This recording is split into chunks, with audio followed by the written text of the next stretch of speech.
आज का ये जो वीडियो है हम काफ़ी डिटेल्स में बात करेंगे कि क्या मेडिकल सर्विसेज हैं, उनको कौन कौन अवेल कर सकता है। आप किस वीज़ा पे हो तो आप उसको अवेल कर सकते हो कि नहीं कर सकते हो, आपको क्या चार्ज उसका पे करना पड़ेगा और क्या क्या एक्सेप्शंस है।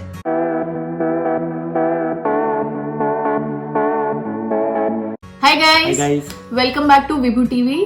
अगर आप इस चैनल पे अभी नए हो तो हम इस चैनल पे अपने लाइफ के एक्सपीरियंसेस शेयर करते हैं, जो भी हमारे साथ हो रहा है यहाँ पे यूके में, और हम कुछ इन्फॉर्मेटिव वीडियोस भी बनाते हैं। वो उन लोगों के लिए बहुत बेनिफिशियल होती हैं जो प्लान कर रहे हैं यूके मूव होने का या वो ऑलरेडी यूके में नए हैं। So if you haven't subscribe, please do subscribe to our channel और लेट्स स्टार्ट टुडेज वीडियो। आज का जो वीडियो है बहुत इंपॉर्टेंट है। हम कभी भी एक कंट्री से दूसरी कंट्री मूव करते हैं सेटलमेंट के लिए या परमानेंट रहने के लिए, तो हम सबसे पहले जो इम्पोर्टेंट टॉपिक हमारे दिमाग में आता है मेडिकल सर्विसेज के बारे में। और स्पेशली आफ्टर कोविड तो हर बंदा बहुत ज़्यादा कंसर्न हो गया, अलर्ट हो गया कि मैं दूसरी कंट्री जाऊंगा तो मेरी मेडिकल सिचुएशन वहाँ पे क्या होगी, मैं मेडिकल सर्विसेज मेरे लिए क्या होंगी। तो ये बहुत बड़ा क्वेश्चन होता है। तो आज का वीडियो इस टॉपिक के ऊपर है कि यूके में मेडिकल सर्विसेज क्या है और कैसे हैं। सो गाइज, आज हम बात करने वाले हैं यूके में मेडिकल सर्विसेज के बारे में। हम आज बात करेंगे कौन कौन इसको अवेल कर सकता है, कौन एलिजिबल है, इसके लिए क्या प्राइस पे करना होता है और इसमें क्या क्या चीजें कवर होती हैं और क्या क्या चीजें कवर नहीं होती हैं। So let's go and discuss. तो डिस्कस करते हैं कि यहाँ की मेडिकल सर्विसेज को बोलते क्या है। यूके में मेडिकल सर्विसेज को हम बोलते हैं NHS। इसका फुल फॉर्म है नेशनल हेल्थ सर्विस। ये यूके गवर्नमेंट रेगुलेट करती है, but this is totally funded by tax payer. So second point है कि कौन ये सर्विसेज अवेल कर सकता है। तो ऑब्वियसली फर्स्ट जो यहाँ के सिटीजन्स हैं, नॉट जस्ट ब्रिटिशर्स बट जो भी यहाँ पे सिटीजन बन चुके हैं, जो काफ़ी टाइम से रह रहे हैं, वो लोग ये सर्विसेज अवेल कर सकते हैं। सेकेंडली, जो भी यहाँ पे वर्क वीज़ा पे बी टियर 1 स्किल वर्कर या किसी भी वीज़ा पे हैं, वो लोग ये सर्विसेज भी अवेल कर सकते हैं। प्लस फॉर टूरिस्ट, अगर यहाँ पे लोग टूरिस्ट वीज़ा पे आते हैं तो वो लोग भी कुछ इमरजेंसी सिचुएशंस में यहाँ पे NHS सर्विसेज अवेल कर सकते हैं। सो दैट मीन्स कि जो भी यहाँ पे रह रहे हैं वो तो एनीवेज ये सर्विस को अवेल कर ही सकते हैं, बट थोड़े से लिमिटेशंस हैं जो भी टूरिस्ट वीजा पे लोग आते हैं। बट अपार्ट फ्रॉम NHS यहाँ पे कुछ प्राइवेट सर्विसेज भी अवेलेबल हैं जो कि सबके लिए ओपन है। So if you are planning to come on tourist visa for some time, तो प्राइवेट सर्विसेज आपके लिए अवेलेबल रहेंगी। In case of emergency services you can also avail NHS services. तो अब बात करते हैं इसकी कॉस्ट के बारे में कि आपको क्या पे करना पड़ता है इन मेडिकल सर्विसेज को अवेल करने के लिए। तो जो भी लोग यहाँ पे रहते हैं, जो सेटल हैं, जो भी काम कर रहे हैं, उनका कुछ टैक्स कटता है और इस टैक्स में से कुछ सर्टेन अमाउंट इस हेल्थ केयर सर्विसेज को एलोकेट होता है। जैसे कि हमने आपको पहले ही बताया, this is controlled by UK government, but yes it is totally funded by tax payer. और अब आपको लग रहा होगा कि सिर्फ ये जो टैक्स है यही होगा, specially on for people like us जो कि वर्क वीजा पे यहाँ पे हैं, तो उनके लिए एक जस्ट स्मॉल इन्फॉर्मेशन कि जब आप वीजा के लिए अपना अप्लाई करते हो तब आपको एक हेल्थ सरचार्ज, जो कि काफी ह्यूज अमाउंट होता है, वो पे करना होता है to start utilizing this NHS service. Obviously monthly, जैसे विवेक ने बताया कि मंथली आपका जो भी यहाँ पे नेशनल इंश्योरेंस जो भी कटता है उसमें से कुछ पार्ट गवर्नमेंट मैनेज करती है NHS को पे करने के लिए। बट अपार्ट फ्रॉम दैट, आप जब वीजा एप्लीकेशन अपनी भरते हो तब आप अपना ये हेल्थ सरचार्ज पेमेंट पहले ही एडवांस में कर लेते हो। ओके, सो अब बात करते हैं इन सर्विसेज को अवेल कैसे कर सकते हैं।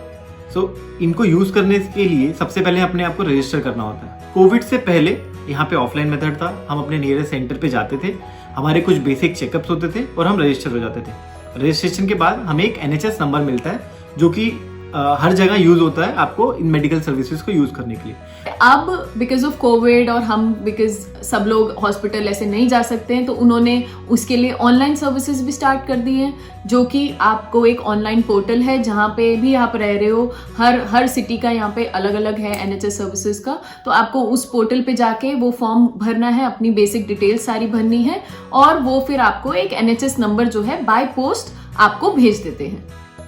ये जो लेटर आपको आता है इसमें आपको दो चीजें मिलेंगी। फर्स्ट आपका NHS नंबर और दूसरा होता है आपका GP का कॉन्टैक्ट डिटेल्स या वो GP के डिटेल्स। तो GP क्या है? GP यहाँ पे जनरल प्रैक्टिशनर को बोलते हैं। ये आपका फर्स्ट पॉइंट ऑफ कॉन्टैक्ट होता है जो कि आपके हर कॉमन ट्रीटमेंट को देखता है। कोई कॉमन बीमारी उसका ट्रीटमेंट देखता है।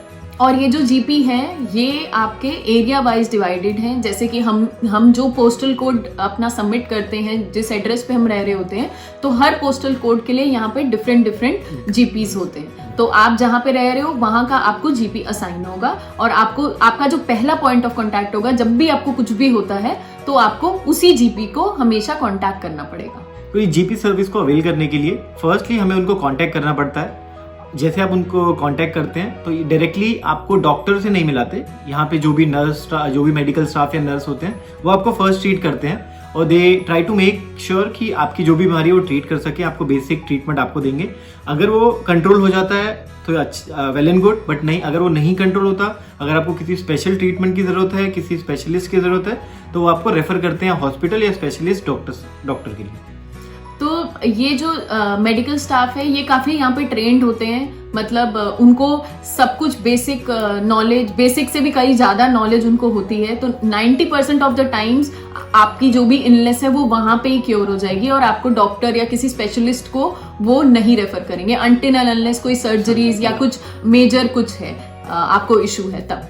सो आप सोच रहे होगे कि ये तो बहुत ही लंबा प्रोसेस है, अगर मुझे कुछ इमरजेंसी में जरूरत हो गई, कोई एकदम मेजर एकदम से कोई प्रॉब्लम हो गई तो मैं क्या करूंगा या करूंगी। तो you don't have to worry about it, because यहाँ पे इमरजेंसी सेंटर्स अलग हैं विच आर अंडर और कवर्ड अंडर NHS, बट आपको उसके लिए डायरेक्टली इमरजेंसी में वॉक इन करना होता है और फिर वो वहां पे आपको जो भी ट्रीटमेंट चाहिए होगा या जैसी भी आपकी सिचुएशन है उस हिसाब से वो आपको मतलब मैनेज कर लेते हैं उस चीज को। तो अब बात करते हैं NHS में क्या क्या चीजें कवर होती हैं और क्या क्या चीजें कवर नहीं होती। तो basically everything is cover under NHS except few thing, let's say prescription, dental care और आई टेस्ट। ये चीजें हैं जो कि NHS में कवर नहीं होती हैं, इसके लिए आपको अलग से पे करना होता है, but otherwise everything is covered under NHS। तो प्रिस्क्रिप्शन क्या होता है? सबसे पहले हमें पता है कि डेंटल और आई केयर सर्विसेज तो अलग होती ही होती हैं, बट प्रिस्क्रिप्शन जो होता है वो डॉक्टर का प्रिस्क्राइब डॉक्यूमेंट होता है। जैसे कि हम कभी भी डॉक्टर के पास जाते हैं तो वो जो हमें दवाइयां लिख के देते हैं उसे यहाँ पे प्रिस्क्रिप्शन बोलते हैं। एनीवेज हर जगह प्रिस्क्रिप्शन बोलते हैं।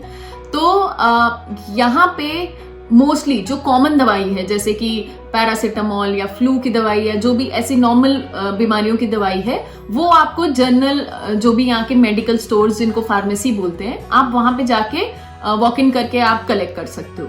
बट अगर वो कुछ स्पेशल दवाई है, लेट्स से एंटीबायोटिक्स है या कोई स्किन की मेडिसिन है या कुछ भी स्पेशल जिसके लिए ट्रीटमेंट है, तो वो आपको प्रिस्क्राइब होती है आपके जीपी के थ्रू, और जब तक आपके पास उसका प्रिस्क्रिप्शन नहीं होगा तब तक आप वो दवाई उस फार्मेसी से नहीं ले सकते।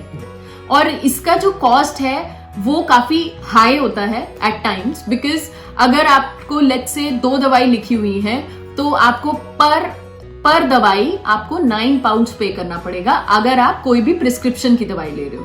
तो अब आप सोच रहे होंगे यहाँ पे मेडिकल सर्विसेज तो फ्री है, बट आपको हर दवाई के पैसे देने पड़ेंगे। Yes, this is true, but yes इसका भी एक ऑप्शन है यहाँ पे जिसको बोलते हैं prescription pre payment certificate, PPC। अगर आपको कोई भी दवाई लॉन्ग ड्यूरेशन के लिए खानी है प्रिस्क्राइब बाय डॉक्टर के थ्रू, तो यस आप उस सर्टिफिकेट को लेके अपने पैसे सेव कर सकते हैं। इसकी पूरी डिटेल मैं डिस्क्रिप्शन में लिंक दे दूंगा, आप PPC सर्टिफिकेट बनवा सकते हैं। ये आपको 3 महीने और 12 महीने के लिए अवेलेबल होता है। आप उसको बनवा के अपना पैसा सेव कर सकते हैं।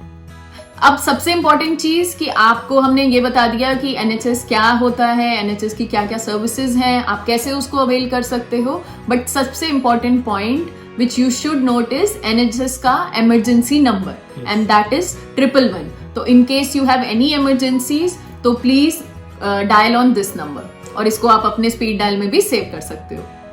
तो गाइज ये था आज का वीडियो। इसमें हमने आपको बताया कि यूके में मेडिकल सर्विसेज क्या है, क्या उसकी कॉस्ट है, क्या आपको प्राइस पे करना होता है, इसमें क्या क्या कवर होता है, क्या क्या कवर नहीं होता, आप कैसे इस सर्विसेज को अवेल कर सकते हो, कैसे अपने आप को रजिस्टर करना है, क्या प्रोसेस होता है, आपको दवाइयाँ कहाँ मिलती हैं, क्या क्या चीज़ें आपको ओवर द काउंटर मिल सकती हैं, क्या क्या आपको प्रिस्क्रिप्शन चाहिए, और हमने आपको ये भी बताया कि आपको इन केस ऑफ इमरजेंसी क्या नंबर डायल करना है so that NHS person can help you out.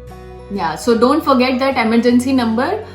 अब बट लेकिन आपको लग रहा होगा ये कितना कॉम्प्लेक्स चीज हमने आपको बता दी। अगर आप स्पेशली इंडिया से कंपेयर करोगे जहां पे मेडिकल सर्विसेज बहुत इजीली अवेलेबल हैं, तो यस थोड़ा सा यहाँ पे प्रोसेस कॉम्प्लिकेटेड है, सब कुछ काफी प्रोसेस ओरिएंटेड है, आपको अपॉइंटमेंट के थ्रू जाना होगा और ये टाइम टेकिंग भी होता है। इट इज नॉट इजीली कि आप किसी भी डॉक्टर के पास जाके तुरंत से आप अपना जो भी थोड़ा पेमेंट करके, जैसे हम इंडिया में कर लेते हैं कि आपको दवाई और डॉक्टर बहुत इजीली अवेलेबल होता है, यहाँ पे उतना इजी नहीं है।